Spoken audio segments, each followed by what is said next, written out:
make sure to give my dad a 5-star review. Make sure to like and subscribe to his YouTube. Thank you for listening and enjoy the show. It was, in my opinion and the opinion of many other Christian members, it was pretty openly hostile to people who were Christians, people who were just socially conservative. When I say socially conservative, I mean libertarians who would not ever vote for Christian nationalism or try to push, their beliefs on people via legislation, but just who are socially Christians, and that's their private life. Hey, welcome back, faithful politics listeners and watchers. If you're watching us on our YouTube channel, I am your political host, Will Wright, and I'm joined by your faithful host, Pastor Josh Bertram. How's it going, Josh? Doing well. Thanks, Will. And today we have with us Angela McArdle, who currently serves as chair of the National Libertarian Party, serves as co-organizer for the Rage Against the War Machine, and is a two-time candidate for California's 34th Congressional District. Angela was a key organizer for the LA 2021 initiative to overturn the LA vaccine mandate, and she believes strongly in the sanctity of personal choice and allowing people to govern their own lives. So welcome to the show, Angela. Thanks so much for having me. Yeah, I have to ask. So this Rage Against the War Machine, that is is that like an activist group, or because whenever I see the words "rage against" the machine, the war, sort of I don't know, it doesn't really matter because it's probably one of the greatest bands of all time. Yes, absolutely. It's a 501c4. We're an anti-war organization, and we host rallies and demonstrations, and we just do various peace activism across the country. Awesome, cool. So, being the chair of the Libertarian Party, probably the best question I can ask you at the top is what is the Libertarian Party, and what do you guys believe? Sure. So we are the third largest political party in the United States. We believe in personal and economic freedom. We advance individual rights. At the National Party, we do that at the federal level. That's what our focus is. We stand for peaceful foreign policy, laissez-faire economics, capitalism, personal choice regarding how you live your private life. We don't take any oppositional stances to homosexuality, gay marriage, adult drug use, things like that. We want the government to be as out of your life as we can possibly get it, and that's what we try to make happen for you. I really like that, actually. I kind of want the government as far out of my life as they possibly can without it too negatively affecting my roads and my, air pollution, things like that. So what kinds of things should the government be involved in according to libertarian philosophy and ideology? Have you seen the roads in the Los Angeles, city of LA? I have not. I live in Richmond, so I've seen them around here. It's like a third world country. Government roads, they just crumble, disintegrate in the rain. They don't do a very good job of it. So you'll get a variety of responses from libertarians on when it comes to how much the government should be involved in our roads, and it'll be from zero to a tiny bit. The toll roads seem to function pretty well. People want to travel from point A to point B. People ask me it's a very common question. So we have a lot of jokes about the roads. What do you want to do about the roads, Angela? And so I just say, I just want to blow them up. I'm just so tired of these roads. I'll just nuke them. We'll just teleport from point A to point B. If we didn't have roads, we'd probably already be, traveling interdimensionally. But, generally, we're not impressed with what the government has done with roads. I'm not impressed. Yeah, so you mentioned, so the Libertarian Party is the third largest political party in America. I would venture to just guess, and I'm not basing this on anything substantial, more anecdotal, but most of the people I talk to would probably identify with a larger a larger portion of libertarian sort of like fundamentals than they would, like Republican or Democrat. Like, I think that's definitely probably where I fit in. I mean, like, I'm a registered, as much as I can be a registered Democrat in Virginia, but like, I do own guns. I want to keep my guns, but I also don't really care who you marry. It's just like, I just want government to kind of stay out of it. So like, what's, I guess, like, how come the Libertarian Party isn't like, just this huge monstrosity that's causing like fear to the big, like, Democrat, Republican monster? I mean, I think we could probably do 3 whole episodes on that. I have like a, magnum opus of, that I could unveil on that, but let me think. Things that I feel comfortable saying in a shorter period of time. Ballot access is challenging. There are a lot of government barriers to entry. They work really aggressively to keep us from disrupting their control on politics. For example, in New York, gubernatorial candidate Larry Sharpe in 2018 met the threshold to get ballot access. And we have had something like 50 state ballot access in the last 2 presidential election cycles. So 2018, he gets it as the governor candidate. And then in 2020, the law just changes. And they're like, oh, you got 15,000 signatures in a short period of time. We're going to make it 45,000 signatures, and we're going to cut the signature gathering time in half. Just completely absurd. And it costs $500,000 to do. And there's all kinds of other technical minutia challenges that go along with it. So you could put in all the work and they could, potentially wipe out like a giant chunk of your signature so you wouldn't make it.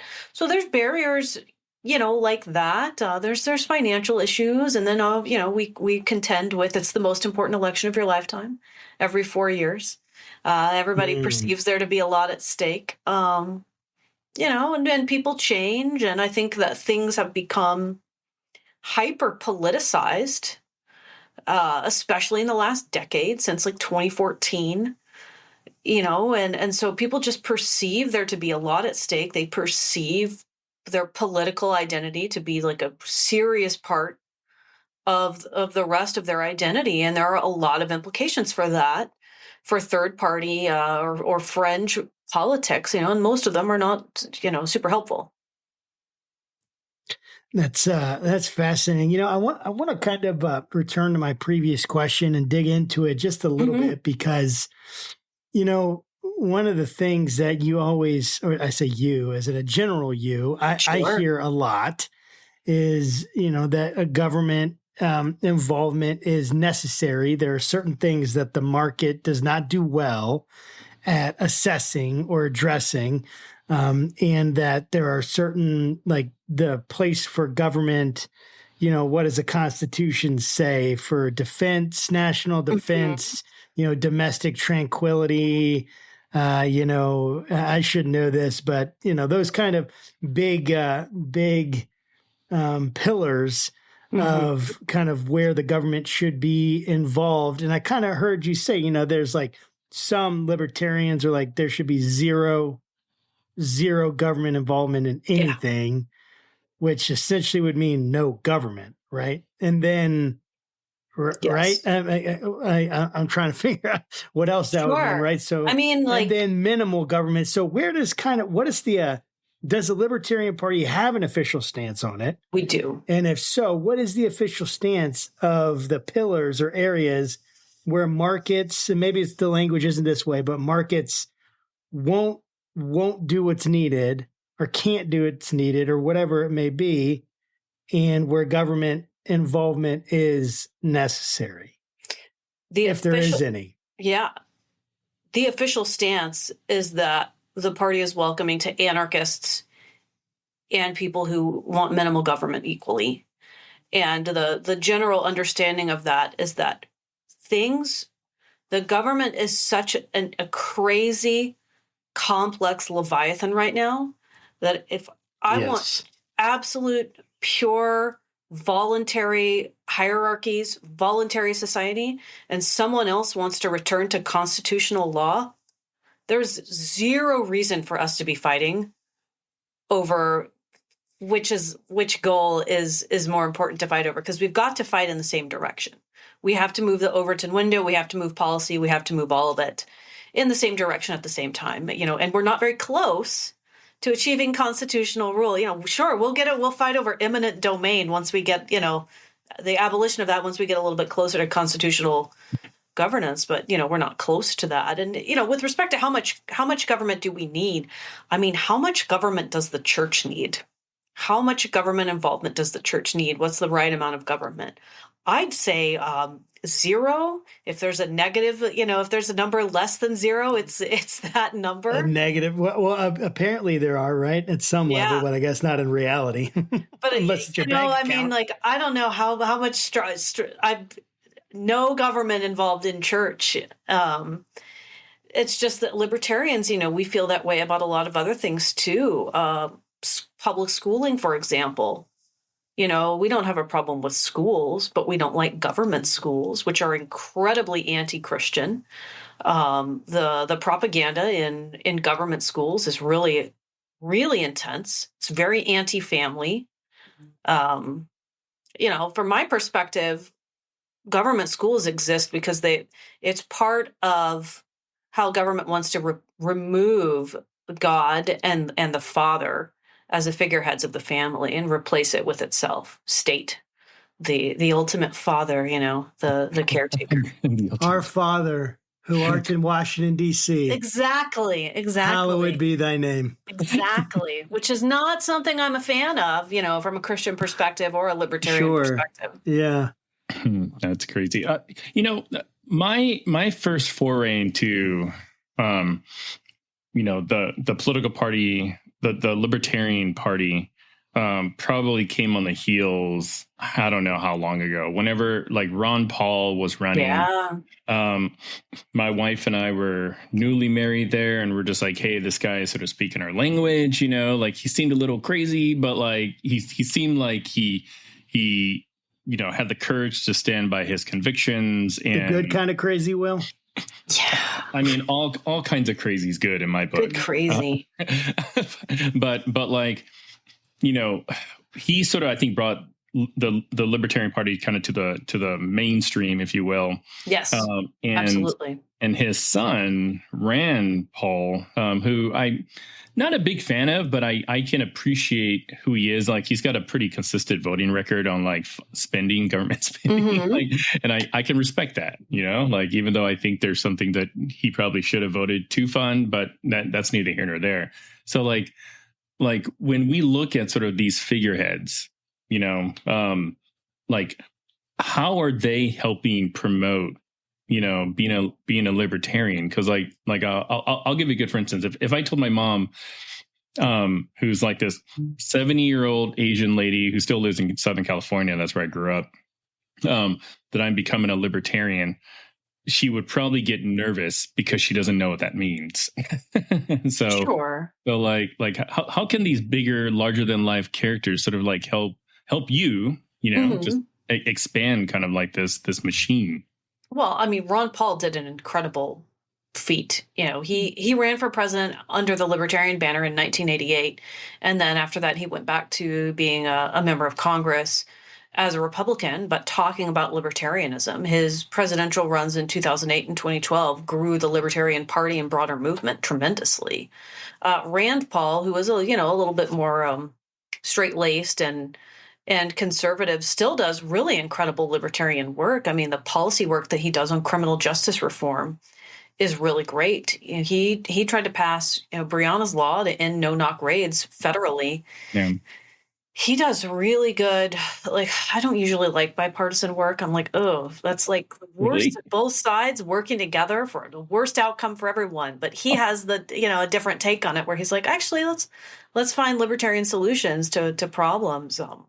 Yeah, he does great work. Senator Mike Lee is very libertarian leaning as well. And Thomas Massey, also a congressional member in Congress. So there's 4 of them. That's good to know. Yeah, I mean, 35. Do libertarian, so if you were to, take a slice of the Libertarian Party down the middle, like, would you wager that more of them probably lean more right than they do left, or socially? You mean like culturally? Yeah, a little bit. Yeah. Yeah, it's not a dramatic skewing though. It's really not. Maybe it's 60-40. It's not really off the charts. Interesting. Got it. So and my next question, are you guys running a 2024 presidential candidate? Oh yeah, absolutely. Our national convention is at the end of May. It's Memorial Day weekend, and that's when we pick our presidential candidate. So it seems kind of late in the election cycle because Super Tuesday doesn't have any bearing on us. Republican and Democrat conventions, they happen in the summer. Yeah. But they basically just, coronate and make it official the guy who's already won on Super Tuesday. So we just don't have Super Tuesday. So that's why it seems like we're behind. Got it. Well, so can you tell me a little bit about the candidates that you guys are going to be? Sure. So we have Mike Termott, who is a former police officer. He's running. He's from Virginia, I believe. We have Dr. Michael Rechtenwald, who is a really interesting guy. He is a former Marxist professor from NYU, and he was canceled. Yeah, right. Canceled over free speech issues in like 2018, and has had this really interesting, bona fide libertarian conversion over the last several years. Wow. I mean, so far as like, he had a writing spot at Hillsdale. Like he's really like made the full circle. So he's a really interesting guy. True convert. He's a true convert, which I think is like a really cool messaging thing because it shows like we do welcome people from all backgrounds. And then you've got Lars Mapstead, who is like a Silicon Valley tech guy from California, and Chase Oliver, who was the disruptive Senate candidate in Georgia, who people think, quote unquote, stole votes from Herschel Walker, even though he is gay and much more culturally on the left. And Herschel Walker, talked about vampires and bats, which was probably... Which not enough people are talking about in Washington. Yeah. Seriously. Yeah. I think Herschel Walker had a lot of problems, and Chase Oliver was actually kind of far down the list. But, people think what they're going to think. That's amazing. So I will let you know that I actually voted. I voted Libertarian in the last presidential election. Beautiful. Yes, it was beautiful because I didn't like either of our options. And guess what? I don't like either of our options again. Yeah. And so I will vote Libertarian, very likely, in this next one. So you have, I'm not a registered Libertarian. I even think you can't, in Virginia, you don't register, right? Yeah. So I did vote in the primaries. And I tried to move us away from the Trumpster, but it didn't, alas, it didn't work. But I will. So I have a hypothetical question. I love, and hopefully maybe it won't be so hypothetical in the next few years, in the next 10 years, 20 years, but it's kind of even a thought experiment. So let's imagine that Libertarian Party gets the presidency. Okay. And let's imagine they get a significant amount of the Congress. What's next? What happens? What kind of steps are taken by these political candidates to try to move us in the direction of the vision of the Libertarian Party in spirit? Are you familiar with Javier Milei, the new president of Argentina? I am not. Oh, man. You got to look him up. So he is a libertarian. He is a hardcore libertarian, an anarcho-capitalist like myself who wants to get rid of all of it. And he got rid of like half of the government agencies. Department of Diversity, Equity, Inclusion, Department, like a bunch of like weird, departments that are non-essential. He just chopped them. Afuera, out. Afuera.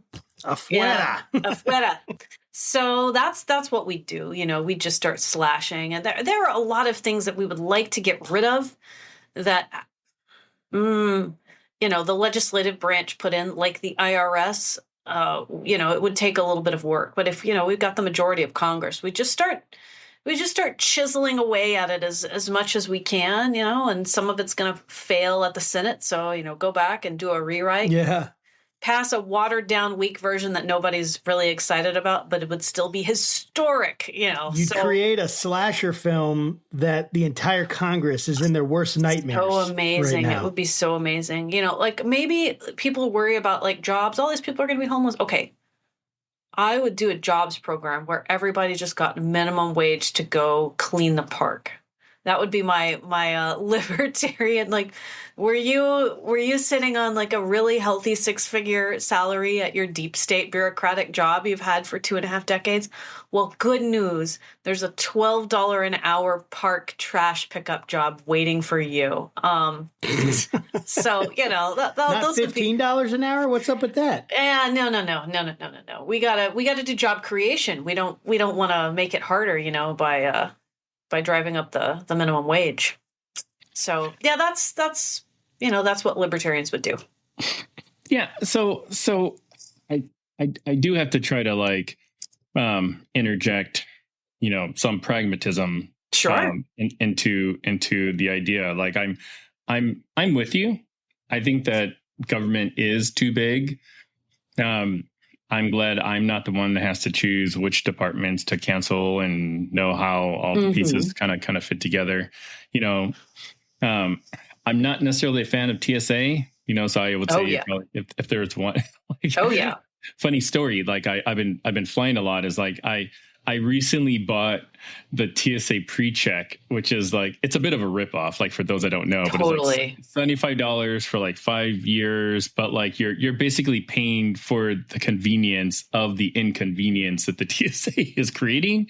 So it's like a self-licking ice cream cone anyways. But like if you were to actually cancel like some government agencies, and maybe you can kind of, fill us in on which ones would probably be at the top of the list, then like, it would create a hole. So I'm not just talking about like jobs being lost or whatever, but like services rendered, stuff like that. Like how would sort of the hole be filled by, the libertarian philosophy? Sure. So TSA is a great example. People would cheer, right? Yes. People would cheer. Airlines would just have their own. We would just go back to airlines doing it on their own. Before you board, United scans your luggage. Different airlines could decide if they want you to have bottled water in, because one flippin' psycho tried to get a bottled water bomb in. It also, no one blew up. It was just one crazy person. I feel like bottled water would make a comeback. In a big way, yeah. Big water. Big water would be happy. Airline travel would probably also like increase. I know there are a lot of libertarians who don't want to fly.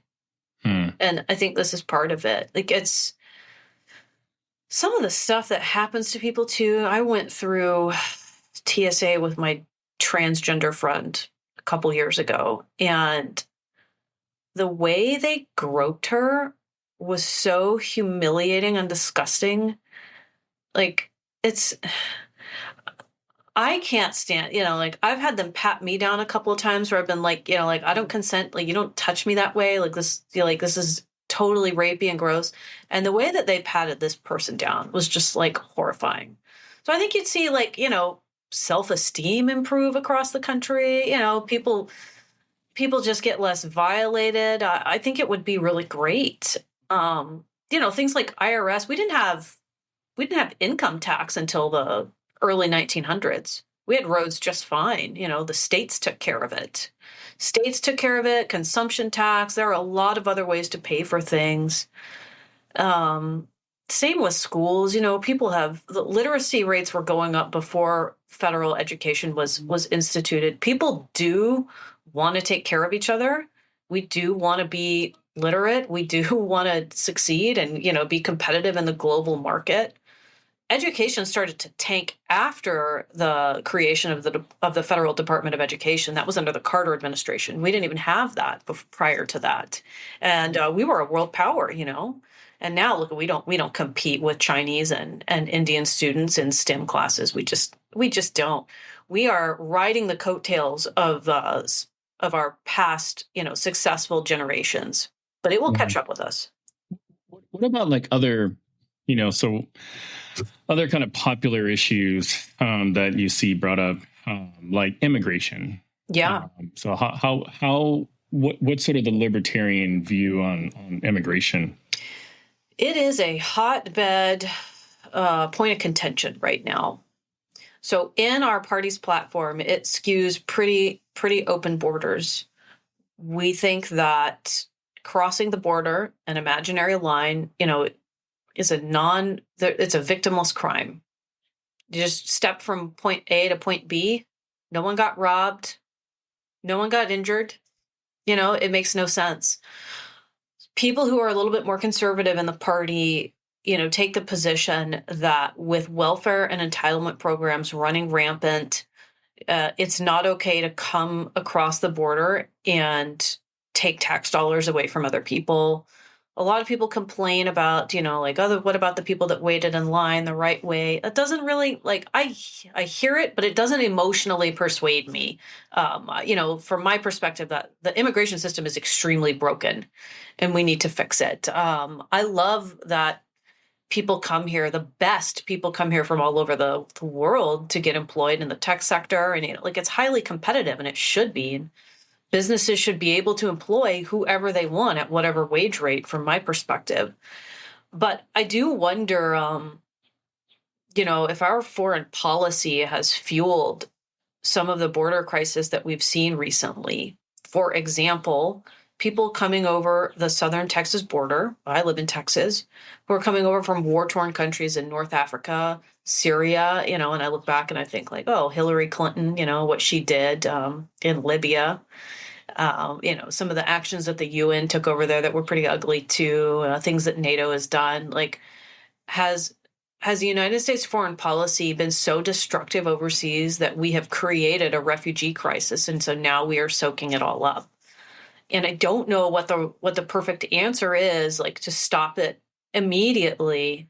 But I know that we should at least look at the long-term effects of our actions and try to stop, at least stop what we're doing that's perpetuating the problem.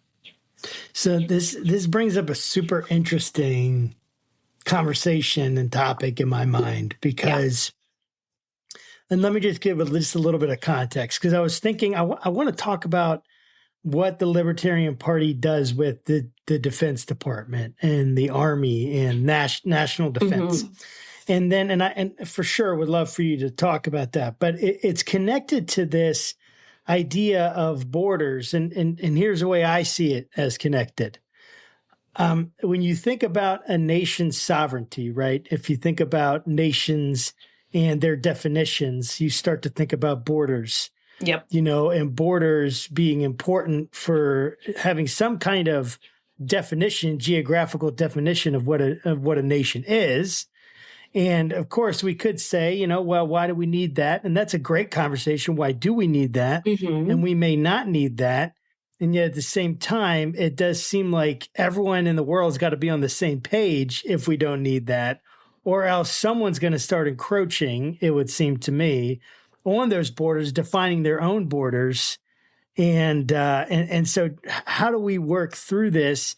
And I guess, what is the kind of libertarian philosophy on the idea of borders? You kind of have been alluding to it there, but do we see America as a nation state? Do we see it as a country with defined borders geographically? And if so, are these what do we do with those borders? I hear that what you're saying, they are imaginary to the extent that there's no line naturally there, right? But they're not necessarily imaginary, it wouldn't seem to me, in terms of our conceptualization of America as a country and of the various states that make up America. And I'm just curious as to how this works in the libertarian philosophy as a faithful libertarian voter. Sure. As I said before. I say that tongue in cheek, but seriously though, how are those things defined, and what place does what in the world? Amazing. All these balloons. That is amazing. Does the armed forces have in all of this? if we're going to have a standing military, it needs to just be for defensive purposes, right? And imagine bringing troops home from across the world and just having them here to defend the border.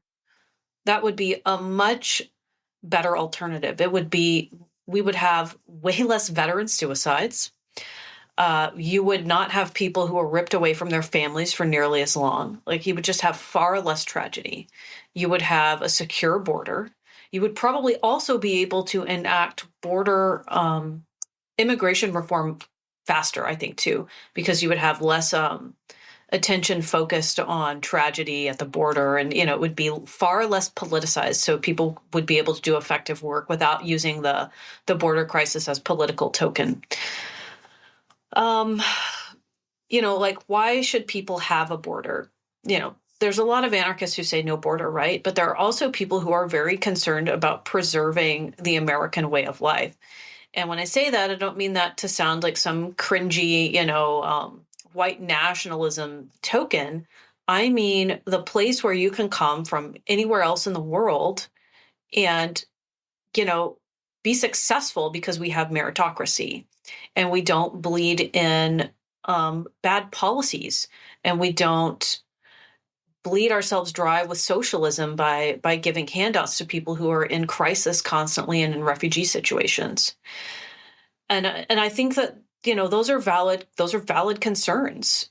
Now, if we're going to adopt that policy, from my perspective, we should be consistent on it and not give out tons of socialist handouts to the people who already live here as well. I think it's tit for tat, and we can't blame all of our problems on immigrants, especially since they do a lot of the jobs that spoiled American teenagers don't want to do anymore, So, Yeah. But the border is complex, and it's an issue that libertarians really are wrestling with right now as we see all this stuff happening. How did the Libertarian Party start? Like, what's the origin story? So the Libertarian Party started in 1971 as a reaction to Richard Nixon's bad policies. You got the Vietnam War and going off the gold standard. Two terrible things that were going on at that time. It was started by a mix of Goldwater Republicans who were just disgusted and fed up with the party. At that point in time, you could be a libertarian, but it was what we call small L, right? The party didn't exist yet. And then also some more left-leaning libertarians like Carl Hess, who is, widely known in libertarian circles, but not outside of that. People who were just a little bit more culturally to the left, more hippie vibes than Goldwater GOP vibes. They got together and founded it under the guidance of David Nolan, who has since passed away, but he's the founder of the party. And you can find some really interesting quotes, commentary from him, just smattered across the internet on why he did it. But it was radical at the time. The party was not founded to be sort of a centrist, best of both worlds. It was founded to be a radical reaction to the failures of the federal government at the time. I think that's it's sadly, I don't know, one of the things that isn't making sort of like the Libertarian Party more popular, in my opinion, because I'm like, when you look at the history of like the Democrats and the Republican Party, going back to the Whigs and everyone else, like that's a history most of the political parties don't want to talk about. They're just like, nope, Democrats, no, we elect the first black president, yay! But then like go back like 200 years, I think both parties definitely have their their stains on Totally. history. But I'm curious though about something that you had on your website. It seemed like, did the Libertarian Party kind of go through a great reset of sorts? Oh yeah, absolutely. When you came on board, and I'd love to hear more about that. Yeah, it was called the Reno Reset. Oh. So the Mises Caucus, I was the candidate for the Mises Caucus in this election cycle. We worked to take over leadership of the party, and there's been a lot of controversy on whether or not the word takeover should be used. I considered it a Jesus take the wheel moment, but the party had gone very far culturally to the left, and it was in my opinion and the opinion of many other Christian members, it was pretty openly hostile to people who are Christians, people who are just socially conservative. When I say socially conservative, I mean libertarians who would not ever vote for Christian nationalism or try to push, their beliefs on people via legislation, but just who are socially Christians, and that's their private life. The party would send out, emails celebrating Pansexuality Day and kind of fringe LGBTQ stuff, but you would never see any sort of win that for like homeschool rights celebrated, anything like parental related, just like raw milk, middle America issues, just never celebrated. And so I said, one of the things that we need to do, in addition to being better messengers and getting back to the roots of the founding of this party, is just make it so that people who are more socially conservative can just be comfortable and feel welcome. Because there's no push to kick gay marriage out or make gay people feel unwelcome. We got a lot of gay members, people who have alternative lifestyles. We've got some polygamists. We got all kinds, but can we also have some Christians? And it was like, no. It's like, well, that's if you're getting upset about that, then that shows me there's something that's wrong that needs to be fixed. Yeah. And because it seems like, one of the things about the Democrat Party that is difficult is it is a big tent, right? So you've got, pro-life, pro-choice Democrats. You've got, pro two-way Democrats, non-two-way, like there's just this huge tent, and who's ever leading the party is just trying to, herd all the cats. It's so hard. that they can get stuff done. And it seems like the Libertarian Party is kind of similar in some aspects. So how do you like balance the different factions, needs, wants, and whatnot? Well, it's exhausting. Quite frankly, I don't.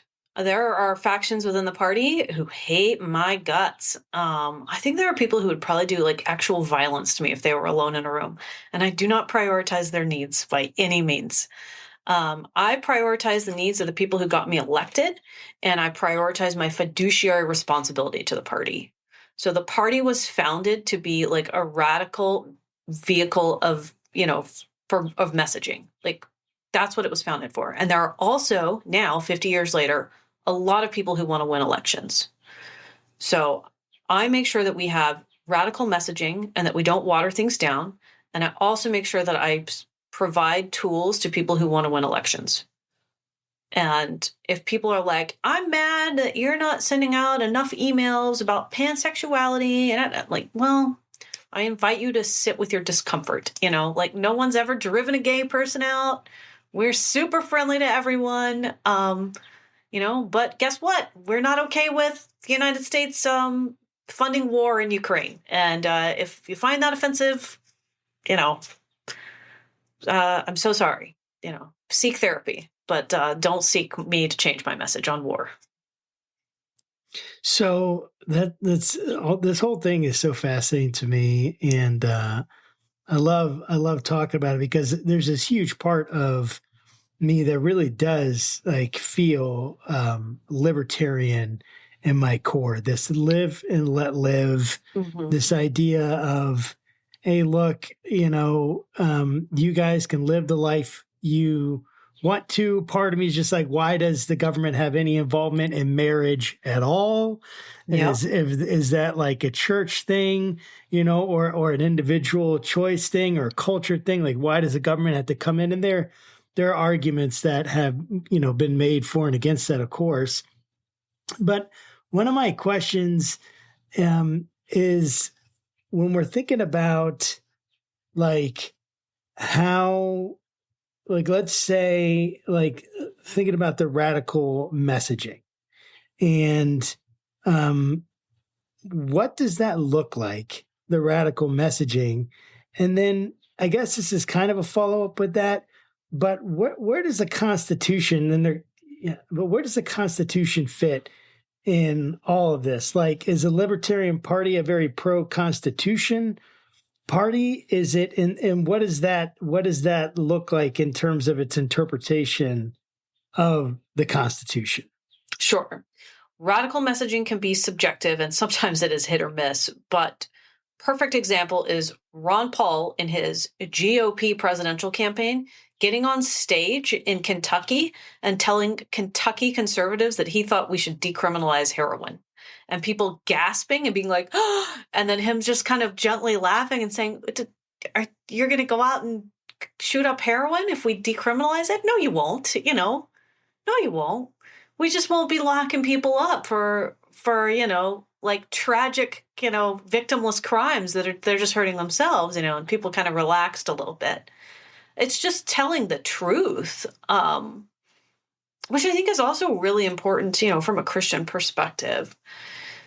We cannot we can't build our foundation by bending the truth or distorting it to conform to lies so that the people around us are going to be more comfortable. We don't have to be rude. We don't have to insult people to tell the truth, but we should tell the truth. And that's really important to me as a libertarian. The Constitution. Yeah, would a libertarian president declassify all the UFO stuff? Yes. Yes. Declassify the UFO stuff, declassify the JFK stuff. Like, enough is enough. Just declassify it. I think that's why they're fighting so hard against RFK Jr., the Democrats and the Kennedy family. It's like they're afraid. It's just like, you know what? We're just going to rip the Band-Aid off. Yeah, and speaking of RFK, I mean, why isn't, RFK jumping on the Libertarian Party bandwagon? I know that might be an unanswerable question. No, I mean, there's a lot of like behind the scenes stuff that I can't talk about. But I mean, I'd say there's some disagreement in his campaign on whether or not he should. There are a lot of old school Democrats in that campaign, and the other half of the campaign is libertarians. And there's definitely some strife there. And there are a lot of our members who want him to jump in, if not solely just for ballot access. Because having him, he'd easily get 10%. And we'll have at least 48 states. 50 states is going to be very expensive this year with the stunt that the state of New York pulled. And Illinois is very difficult too, but we would have at least 48. It would be so much easier for him. Someone said it would be Airbnb-ing our ballot access for a single term. Nice. Yeah, I mean, I don't necessarily agree with everything he says, but he does make some pretty decent points. Like, sure. I mean, I'm a very sort of rabid anybody but Trump kind of person personally, but like RFK says something on the trail about, your home interest rates going with you instead of the property, because, like during the pandemic, like everybody refinanced, right? Mm-hmm. I'm sitting on an interest rate that I'd be like ridiculous to get up and move and whatever, sell my house. So I think that's great. But on the COVID thing, I do want to ask you a little bit, because I know that you've got some experience here in this area, especially in California.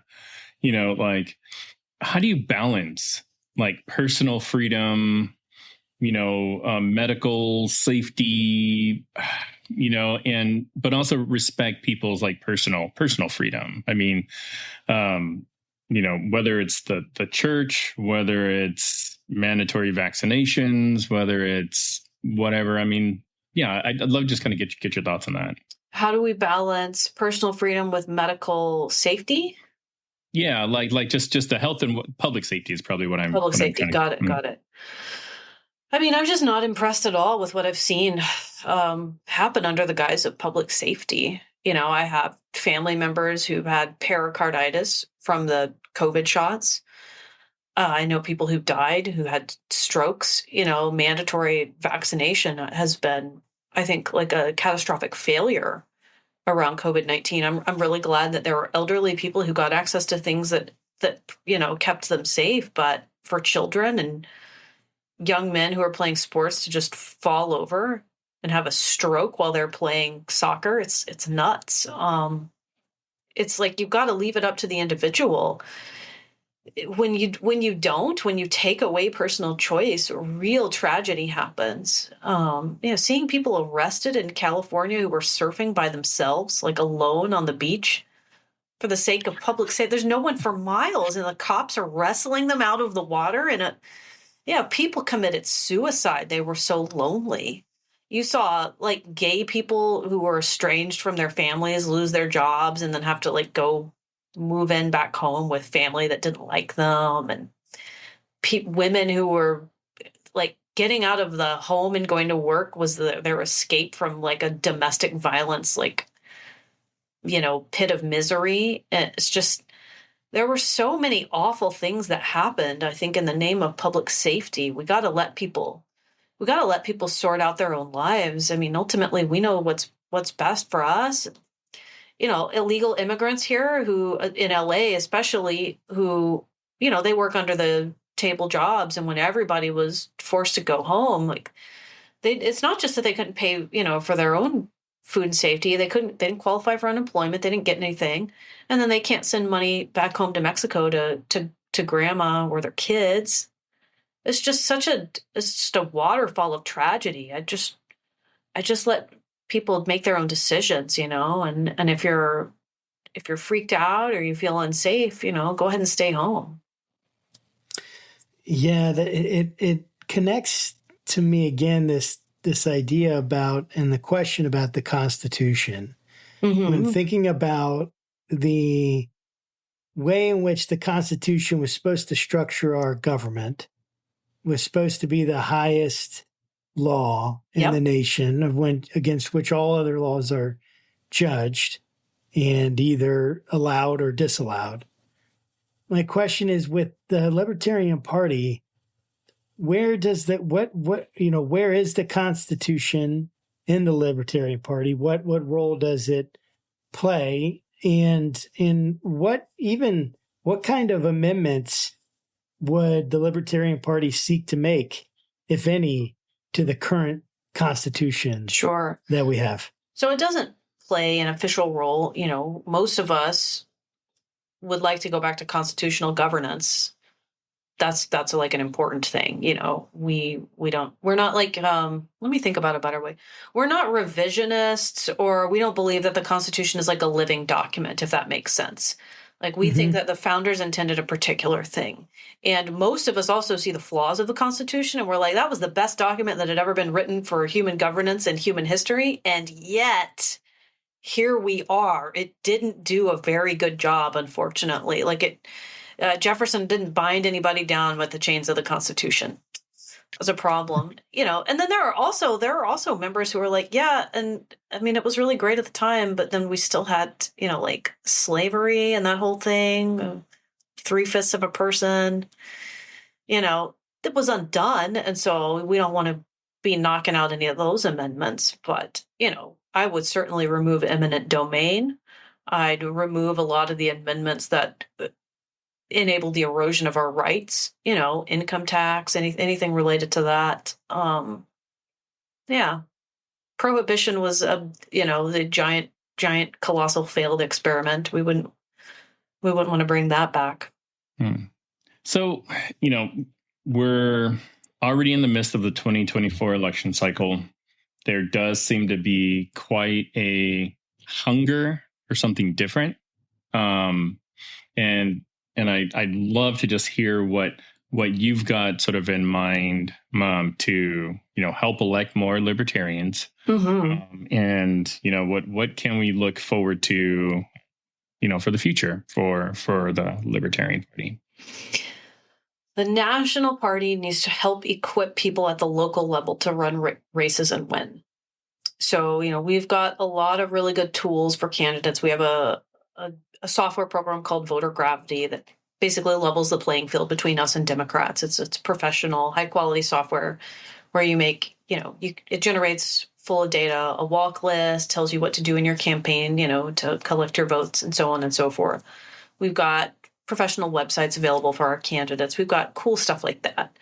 And whoever our presidential candidate is, that person needs to serve as a vehicle for growth for down ticket candidates to really like ignite a grassroots movement, get people excited about individual rights and freedom, and find out what they can do in their local community. And something else that I'm really passionate about that's related to that is getting people excited and working on the right things and not focusing too much on the internal minutia of the party. Because in the beginning, I think, we kind of asked, there's something that came up about, like the history of the party or what went right, what went wrong, why aren't we bigger?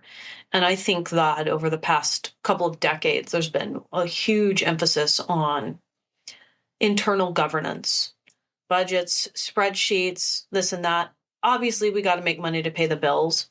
But the whole reason we're here is to just get this country passionate and on fire for liberty.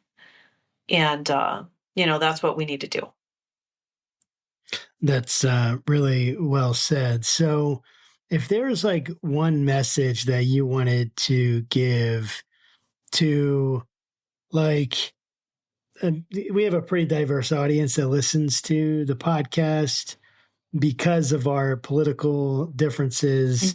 It appeals to people that are on both sides of the spectrum. And we've had a lot of different voices that have come on to the podcast. It's certainly not a Christian podcast in the sense that we've had a lot. There have been a lot of people that don't have any belief at all. Different religions come on. So it's just a wide spectrum is what I mean. And what would be your, that 30-second elevator pitch, but maybe thinking about it like that for why people should vote libertarian in this next election? Sure. I mean, Republicans and Democrats have not saved you yet, and they're not gonna. We care about you as the individual. We care about your individual rights. And most of all, we support just human progress and flourishing. And we see just the intrinsic value of every human being. And that's our philosophy. And that's what undergirds our politics. And that's what we're going to fight for. And we're going to do it, no matter what. That's awesome. So this is kind of my last question, and then I'll close us out with just some practical questions as how people can get involved in stuff. But let's say it was me, and I'm hey, I want to run for libertarian, be a candidate in the local Virginia election. What are next steps for someone like me if say, what would that look like for me to go from pastor of a small church to a candidate for the Libertarian Party? The first thing you would do is pray about that decision. That's true. Come on, somebody. And the next thing you would do would be to reach out to the Virginia Libertarian Party and to reach out to us at lp.org and find out how we can help you, because we have a lot of awesome resources we'd send your way. Well, thanks so much for joining us, Angela. And guys, this has been Angela and McArdle, and you can check them out. We'll put links to the Libertarian Party and everything they're doing. And until next time, keep your conversations not right, not left, but up. Thanks, guys, and have a great day. Thanks.